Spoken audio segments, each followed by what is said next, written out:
Hey guys, I'm Tim. I'm Bob. I'm Dan. And this is the Board Game Rundown. Today we are going to do a real quick review of Illusion, designed by Wolfgang Warsch, who I really like. Yeah. Most of his, like everything that I played of his that I'm aware of. Right. I enjoy. I didn't know that this was him when I played it the first time. Yeah. Like Dan showed it to me, and I was like, oh, this is really fun. No idea. But this is put out by Panasaurus Games. Plays 2 to 5 players, about 15 minutes. Yep. Could be shorter. Could be quite short. Yeah. But probably won't be much longer. It doesn't Yeah. take too long to Nope. play. Basically, you got all these cards with these crazy little designs on them, and on the back, they've got percentages, which are going to tell you what percentage of each color is on there.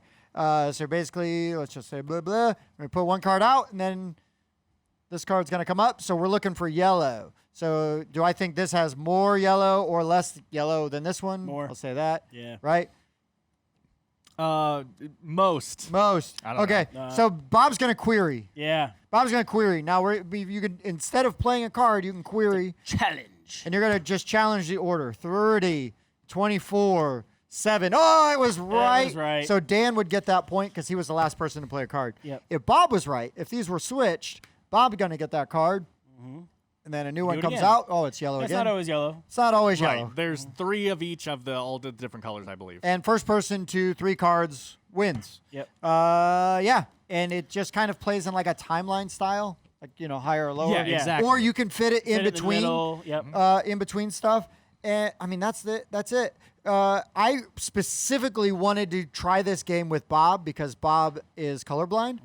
And so I wanted to know, this is like a game, basically percentages of colors. Yes. And not to be a jerk to you, but Right. I'm always curious on Yeah. like how these work for you. No, that's fair. And I was a little worried when they told me we're going to play a color based on games. And but however, like at least for me, and I know all colorblind people are Yeah, there's gradients. tones, yeah. different shades of yeah. color, as it were. The green is it looks brown to me, but that's irrelevant, right? Because you tell me it's green, okay, I can distinguish it from the red. It's Right. different enough to where I can pick out, the colors. Because I was worried about that. Because we played a lot of games where it's like, especially when you're mashing all the colors together like this, and you're just like, it looks like a big wad of gray. Right. But the colors are vibrant enough and different enough that I was able to tell them Sure. that they're apart. Like I Sure. said, it's hard. Like I said, it looks brown to me. They say it's green. That's fine. Right. But it's definitely not the red. The red is a very in-your-face stop sign red. Okay. You Good. So. I'm always concerned, right? Sure, yeah, Like I want to yeah. know. 'Cause Because otherwise, this game could have been really bad. No, I think that's great information for them anyway. Yeah. We did not purposely get a colorblind person in our group to review games, but it's very useful. Right, Sure. right. Well, and sometimes I'm definitely guilty of this. Is I just forget, right, and yeah. take for granted that I don't have that issue. So Right. like I've tried to be not like, oh Bob, let's take care of him, because I'm only looking Yeah, for a I'm the place to opposite. stick the Yeah, knife. yeah. But I do like to know, because then if I'm playing with other people that might have that issue, it'd be like, well, Yeah. I'll just put this one away because Right. it's not going to work. But maybe Bob's here. We're not playing this. Right. Yeah, no Scoville. Scoville.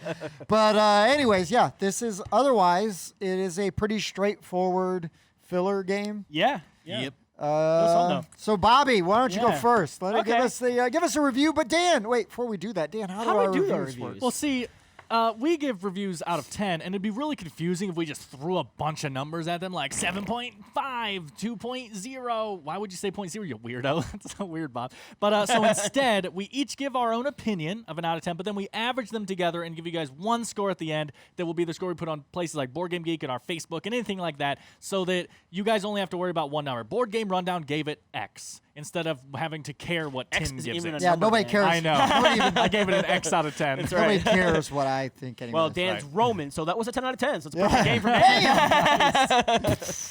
All right, Bobby. Okay. Make Bob go Um, first. Yeah, we're gonna go first. I'd probably give it. Boys going up higher because I'm thinking probably a 7.5. Yeah. It's a Okay. game that I wouldn't mind picking up because it's a smaller box game, right? So it's not like you're paying a ton for it. It's a nice filler game.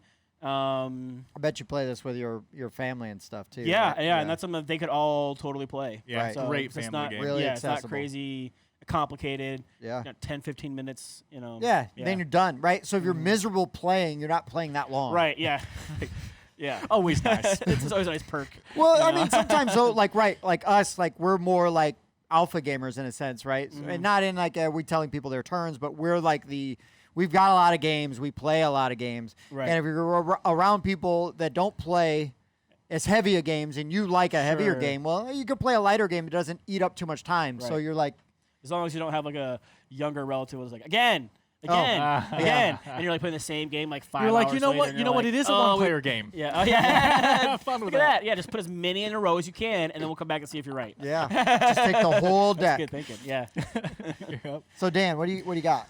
Okay, so I will say I used to like this game a lot more than I do now. It has fallen slightly for me slightly, but I just think there's other filler games that have replaced it. It's not like I Sure. dislike the game now. Sure. It's just kind of been, phased out with other games like Just One we talk about all the time and stuff. But so the thing is, I love history. So I got Timeline. Liked Timeline a lot, Yep. right? A lot of people in my family don't like history, and they were complaining about having to play Timeline. So then this came out, whenever that was, years ago, and I was like, huh, interesting. So I got it, and they loved it. They asked for Illusion all the time. So I'm like, aha. So you do like Timeline, you Right. just don't like history, which That's is right. 'Cause totally You fine. don't like to feel stupid because they Right. don't know. Yeah. Exactly, and that's always their thing is like, oh, well, and it's just like, well, Yeah. it's the exact same as not knowing how much yellow's on the card. You just, who cares? But Right. anyway, regardless, so I do still enjoy having both, and it's basically when I go hang out with my family, I bring Illusion. But if I hang out with like you guys and we're gonna play a game like this, I would probably just rather bring Timeline. I find that so much more interesting because I love history, but I'm not great at it. I'm always trying to learn. So like I could not know what year the Golden Gate Bridge was constructed, so I'm just throwing a card out and guessing. But now, while I may not remember, I know when the Golden Gate Bridge was constructed. You I like got more learning of while a- playing. Right, you but know? what I like about this though is that you query. Right. So Timeline is instantly you play that down, you flip it over. Correct. You're right or you're wrong. You're right. I would actually like to see that implemented in Timeline. Yeah. This like history buff, like incorrect. Actually. Actually, yeah. yeah, exactly. So I would like to see a combination of Yeah. that. But anyway, as far as Illusion goes, I would still definitely recommend it. So I'm going to fall back on my recommendation score that I've talked about before, which is a 7. If I would recommend a game, I feel I must at least give it a 7. 5 is mediocre. I wouldn't recommend a mediocre game. And 6 is like slightly above average. It's like some people might like it. If I would say you should check out Illusion, I think it's fun, I have to give it a 7. That's a personal thing for me. So I'm going to give Illusion a 7 out of 10 and say I'm interested in a Timeline Illusion crossover. Right. So it's funny you brought up Timeline because this fixes a problem that I have with Timeline. Okay. And it's the same problem you have. I like playing the movies and music version of Timeline because I like movies and music. Right. And I'm kind of a nerd about it. But people don't want to play that with me For good reason. for good reason. But this alleviates that. Yeah. And it adds the thing where you're just gonna have to guess whether you're right or wrong. You know what I mean? Whether the order of cards is right or wrong. And I like that kind of more Right. than just betting against yourself. Because then it's like the timing of calling BS, on BS. it. I also this reminds me of that game BS. Yeah, a little bit. Yeah, you want to call Sure. it. Make it a So drinking game. so it adds that. It's a 7.5 for me. Okay. I enjoy it. I like playing it. It's a nice filler game. I guess I like it. Well, you said it's fallen for you because the Yes. other games have come out. And I think, though, that if somebody's like, oh, do you want to play Timeline, Music, and Cinema? I'd be like, well, yeah. Exactly. You know, if they had them both on the table and they're willing to play both, I might pick Timeline just Okay. because of the theme. Right. But this is more accessible. Right. And I said earlier, So I that's could, my I half could point. easily see people owning both as well. Yeah, Totally. and I do. Yeah. And the half point is really between being more accessible and it having that query aspect to Well, it, which I going really like. on the query thing though, that's the one negative I'll say about the game again. I guess I should have mentioned this why I gave my number is this game does have a slight weakness for me that it doesn't really matter because it's a filler game, but like eventually you're just getting points because of luck, right? Well, Yeah. there's 6 cards on the table. It's Odds- probably gotta be wrong. Odds are. It's Sure. probably wrong. Well, if so you I'll play just at try to take a point. if you play at a lower player count, it doesn't get as ridiculous. That's so our true. average together would be a 7.3. Nice. Not bad. That's solid. That is Yeah. a solid recommend from us. Again, small box, fits in your pocket. Yeah, And amazing stocking stuffer. Yeah. Yes. Yeah. Yeah, and it's really cheap and a lot of value for the cost of this game. Yep. And again, Wolfgang Warsch. Yeah. I love that dude. Yeah. He's awesome. So, anyways, this has been Illusion. We've been the Board Game Rundown. I've been Tim. I've been Bob. I've been Dan. We'll see you next time. Thanks for watching. Thanks for checking out the Board Game Rundown. If you like what you saw, like, comment, and subscribe to our channel. Share our videos on social media and spread the word. We publish new content weekly, including reviews, unboxing, and Let's Plays. And as always, thanks for watching.